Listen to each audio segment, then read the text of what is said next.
welcome to another episode of the Hibee Buzz. My name's Gavin Rittu, and I'm delighted to be joined by another very special guest on today's show. Now, this season's Hibee Buzz, we've had all kinds of guests, whether that be current players, former players. Most recently, we heard from our new director of football, but for today's show, we're going in a slightly different direction. Our next guest, as far as I'm aware, may not be as technically gifted on the football pitch as the likes of Boyle, David Gray, or Gareth Evans, or any previous guests on the show. But off the pitch, he's made a fantastic career behind the microphone and on your TV screens. Born and bred Hibee, our guest is a successful stand-up comedian, writer, television presenter, and is most well known for being the voice of reality TV series Love Island. Edinburgh, born and bred, and Hibs through and through, he's now back to host our Player of the Year awards. It is, of course, Iain Stirling. Iain, welcome to the Hibee Buzz. Mate, thanks for having me.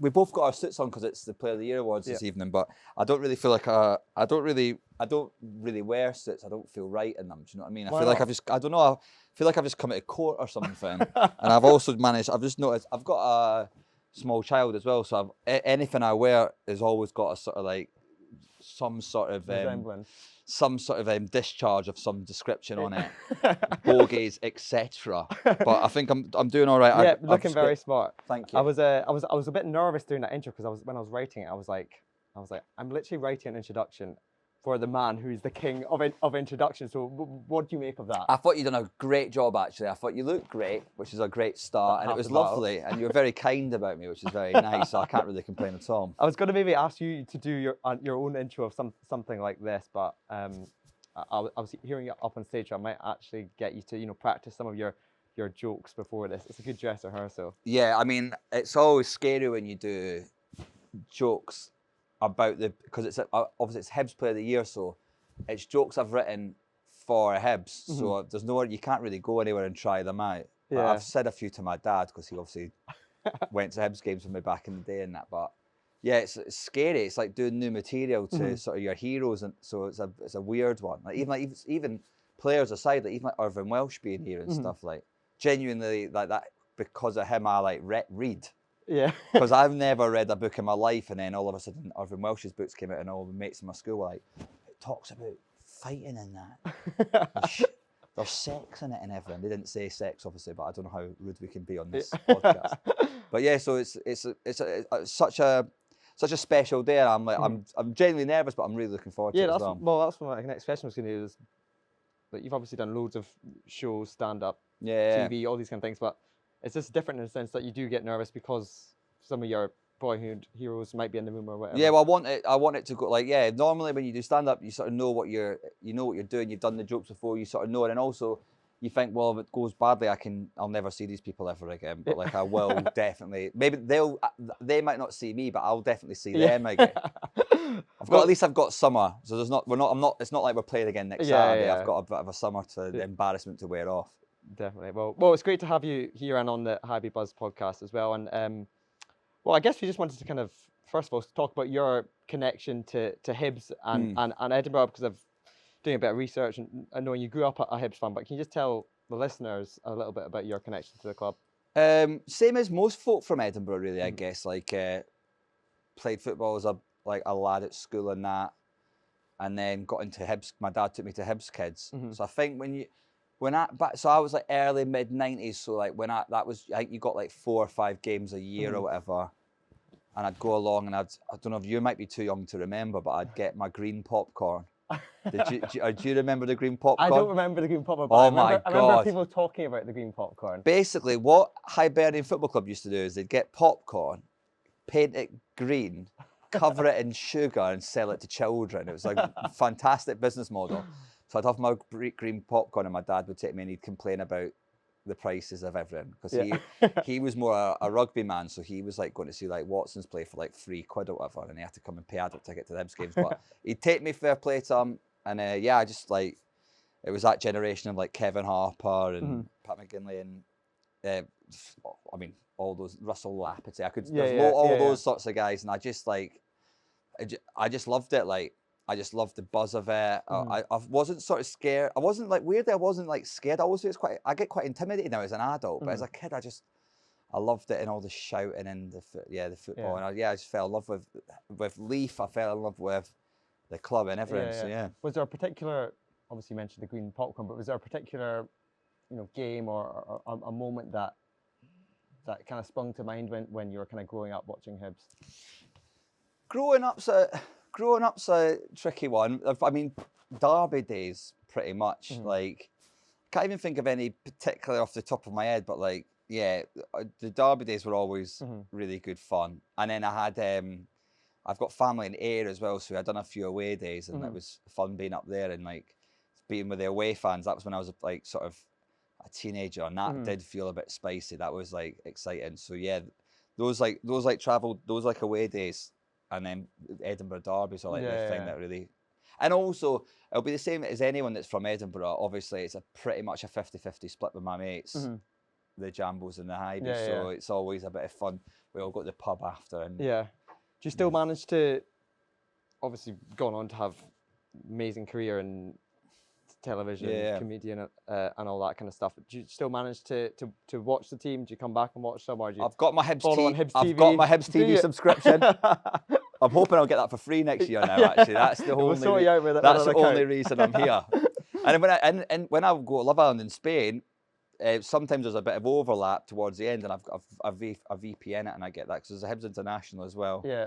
But yeah, I still watch some games. My mates always take the mick because they're all season ticket holders, so they always take the mick for it. I'm like how fair weather I am. Like, I'll just come up on like a derby day, and then when we get beat, I just go back to London the next day and pretend it never happened.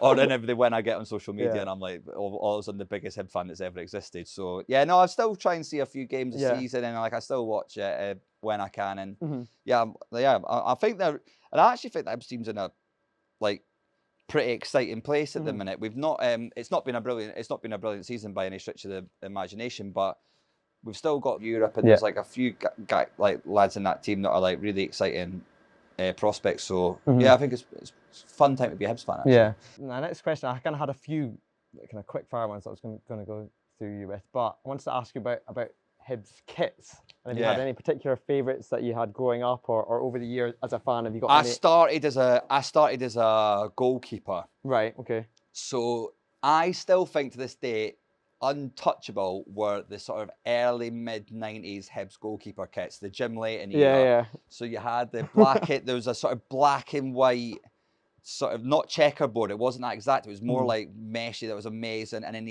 I think it was 90. It must have been around. It was around the time we were in our last World Cup Euro, so it must have been the right mid-90s.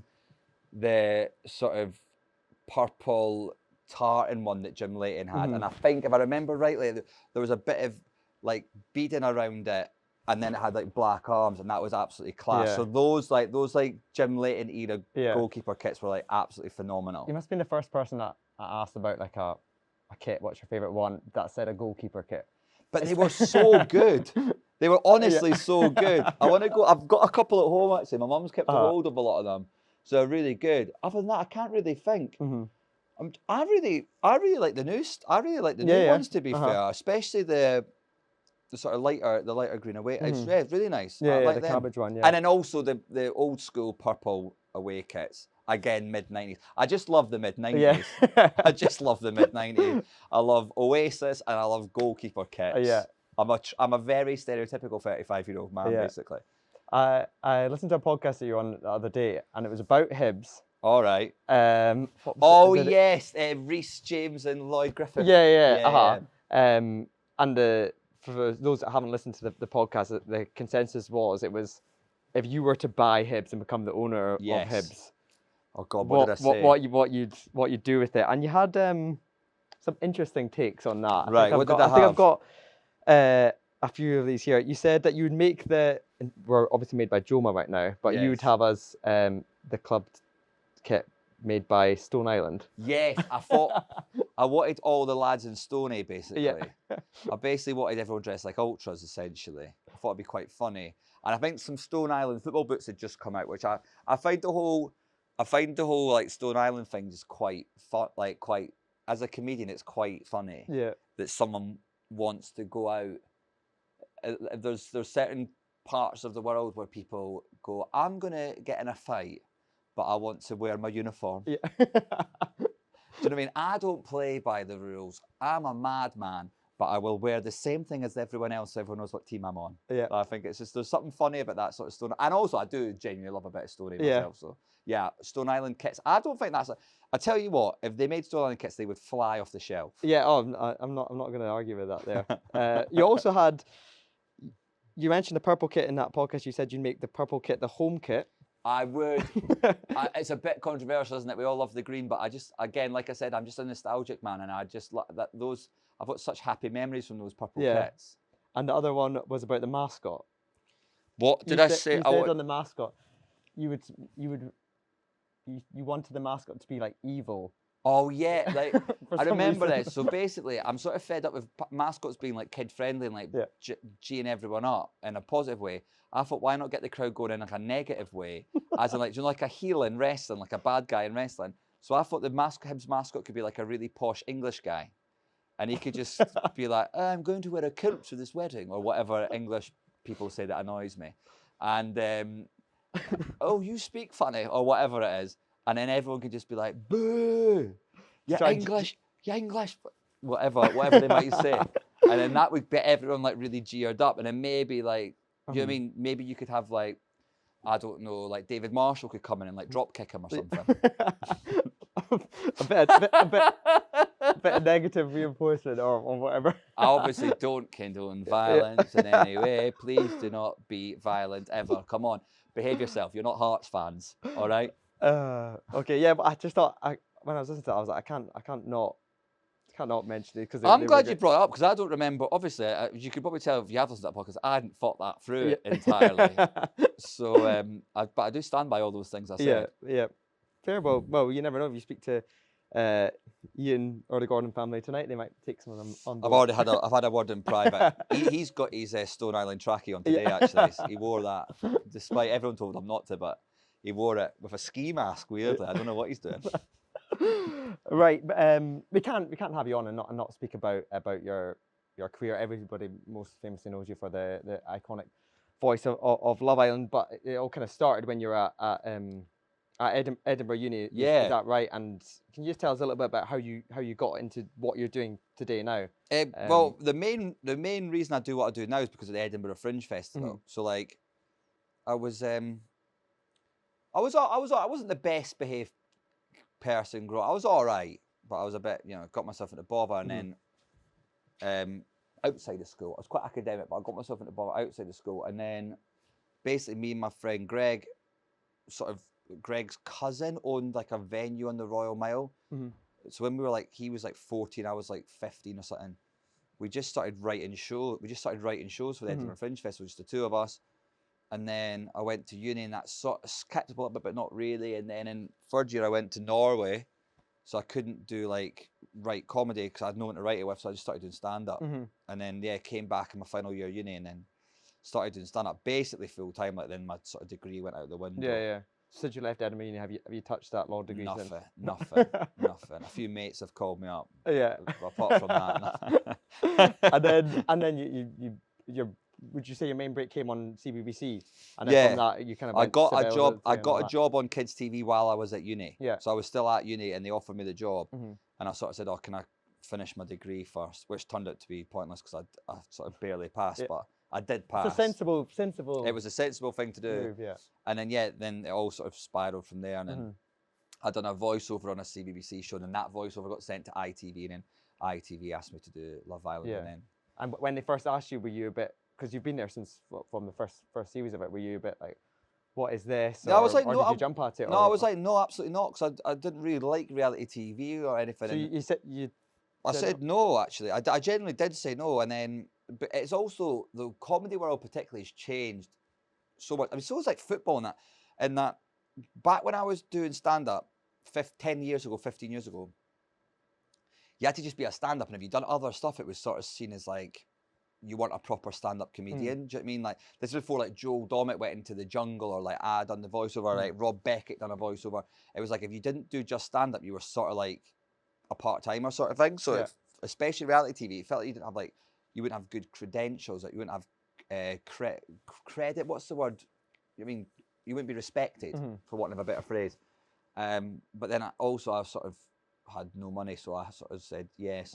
But then. But then the reason I say all that is because within about a week of working on that show, I was like, this is actually class. Man. Yeah. It's so class. And then, yeah, 10 series later, I'm still there. So, yeah. Have you got a favorite series that you worked on, or like did Probably, you kind of probably the first, if I'm being completely honest. Like, the first was absolutely wild. Was that just because it was chaos on the yeah, set? And we didn't know what we were doing. The people in there didn't know what they were doing. There was like, they were all like arguing and having sex and smoking, and it was just mad. So, but it's still great. I still do genuinely love it today. But I was 26, 27, so like I was in Spain. Like I couldn't. I'd never. Do you know what I mean? I was skint, and then all of a sudden I was like literally skint, and then all of a sudden I got put in a hotel in Spain for 2 months. I was like, this is mental. That was actually going to be one of my questions about, you know, from watching the show. You're always like, oh, like, do the contestants get to leave the video? Do they do this? But one of the questions I had was, do you do it out there, or do you do it at home, or like, because I did up until COVID, and then when COVID happened and we all done it from home, it obviously after a year when I done that series from home, it was very apparent, like, why did you ever come to Spain? Yeah. But I'm sort of glad I did, because every year I went to Spain, everyone would be like, why do you need to go? And I was like, well, why wouldn't I go? Yeah. But obviously I've got like family and stuff now. Yeah. So you've got to, apparently you've got to look after them, and that's annoying. But did you manage to get any Hibs references, or? I think I've had a few football ones that I'm dead proud of. We had one where Anton, who's a Scottish contestant in Love Island, went to kick a ball and fell over, and then I think I said something like he's been signed on a 3-year contract to Rangers. And then the one that annoyed most people was when Gemma Owen was on, Michael Owen's daughter. She does horse riding for a living, and I think I said something like, Gemma Owen's a member of a pony club. Her dad hates it when she calls Newcastle United that. And they, but that was before they got all the money. And to this day, now Newcastle have done so good, and they have been brilliant actually. Fair play Eddie Howe, what a job he's done. People still message me on Twitter now, being like, "Oh, call it a pony club now, do you?" I was like, "Well, it was just a joke." Like, but I always pick. It was always funny on Love Island because I always pick like we just pick a town, like, do you know what I mean? Like at random, just the funniest sounding one, and then we slag off. We'll say like, "Oh, do you know what I mean? I'll never go to Hull or whatever." And then people from Hull are like, "How dare you?" I'm like, "We literally picked you out of like just it was the funniest sounding name at the time." Yeah. So I don't think I've got any Hibs. Do you know what? I will next season. I will endeavour. Yeah. That is my promise to you. I will get a Hibs reference. Yeah, I'll see what you do. We're going to absolutely buzzing. We'll tweet off the club account. Don't worry. Yes. I got banned by the Hibs Twitter account. No way. Did you know about that? No. About 7-8 years ago. It feels full. I've come full circle, and it wasn't that rude. I'll tell you the joke. I don't know if you're allowed to keep it in, but it was when. Do you remember Matt? Again, are you young? You might be too young. Matt Dunn signed for Hibs. I think it was a season loan. Do you remember it? Ralph will remember it. Yeah. I don't think he done that. I can't remember if he was any. Anyway, he done an any questions answered thing on Twitter. So I just messaged saying, "After sex, do you shout Matt Dunn?" That was it. That was it. I got banned. Just banned. Hibs banned me on Twitter, and then luckily I put something out on Twitter, and I can't remember. I hope he still works there. A lad DM'd me, I work at the Hibs shop, so I'll put in a word, and then there was like this hashtag save Iain Stirling. Oh really? Like, oh yeah. But I don't know if I'd even done Love Island at this point. It was really early doors, but then I got back, and now a mere 8 years later, or whenever it was, Matt Dunn was our saving grace at Hibs for one season. Now I'm back. Now you're back, and you've got host and player of the year. Yeah, exactly. Yeah, and I'm conscious that we do need to let you go. I actually need to do that. I'll be banned by Hibs again. Do you want to practice any of your jokes here for people that might not be at? Oh yeah. What have I got? What was it not like? Because I was going to make you do like an introduction, because I mean we can't have you on and not do some kind of previously or tonight or. Well, I could do my sort of favourite sort of weirder Hibs moments of the year. Yeah. Because I've got like a few, like little funny things that happened this year. So I was like, previously on Easter Island, Lee Johnson hires a sniper. Do you remember when he done that? Yeah, I remember. I thought he'd hired a sniper to keep the players calm under pressure. But it turns out it was for Stephen Naismith. I don't know if you knew that.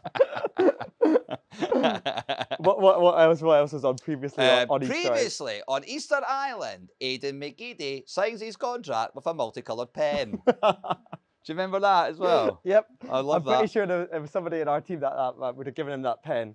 Why? Yeah, and actually, Why did you give him that pen? Well, it became a Meme. theme for the rest of that transfer window. It was fun. And then the final one, this is my favourite one, was previously on Easter Island, Martin Boyle appoints himself World Cup Vibes manager. Do you remember when he was the Vibes manager? He broke his leg. There's an amazing photo of him just in the middle of the park with his crutches. Good, great guy. Yeah, great guy. Well, it's been unreal having you on, and thanks so much for coming to do this awards. And it's great that, well, most importantly, that you're now unblocked of the Hibs Twitter. Thank you, Hibs, for unblocking me, and thank you all for, and genuinely, it's like a little childhood dream. This, so it's mad. I know you've got some other stuff coming up. You've obviously got your Partners in Crime podcast with Laura, and you've got your Tour Relevant, which is on sale now. 2024 comes to Scotland early April. I wrote it all down. Thank you so much. And we'll be adding an Edinburgh date at some point. Oh yeah. I don't know why we didn't put Edinburgh in. I saw that it was going like Glasgow, Inverness. Was there Dunfermline there as well? Dunfermline. Who goes to Dunfermline? And there was no Edinburgh date. None. What are they doing? But and the other plug. Yeah, I'm going to save you all having to come to Dunfermline. Don't do it. It's actually not that bad a drive. You're going to do that thing again where you're going to annoy part of our fan base now. Oh no, I love Dunfermline. Can I just say, I mean, if you're from Dunfermline, support your local team. But anyway, no, I'm joking because they're terrible. Yeah. But the thing is, no, I actually, Dunfermline's actually one of my favourite gigs on the tour. Genuinely, the Alhambra Theatre. Have you ever been? I've not It's been actually there, no. gorgeous. I couldn't believe it when I got there. It was so nice. So have you done shows there before? I've done a few shows there before. Yeah. And I'm doing Dundee. I'm doing Glasgow. I'm doing Dunfermline, and then I'll add in might even do Perth. Yeah, let's see how it goes. we're going to stop this interview now before you annoy anybody. Another thing you said, I remember you mentioned Hibs Kids earlier, and we still have that up and running. It's a great thing to do, honestly. You still get 4 games a season. Is it still? I think, and the commercial team will shout at me if I don't give it a plug. So you honestly, can still buy your Hibs Kids memberships. And last time you got to meet all the players. I've still got my book signed with all the players. Yeah. You get to go and meet all the players and they sign your your book. book. Yeah, you still do that. You come to the open training session. Do kids still get signatures, or are they into do they get selfies? Or do the players just give them NFTs or something now? I don't know what happens. I don't know what young people signatures do. and selfies. Yeah, hopefully so. But anyway, Ian. Thank you so much, man. Cheers, appreciate for the awards tonight. And I was only joking. I love Dunfermline. I would like to make that very clear. Thanks for joining us on Hibee Buzz, and best of luck.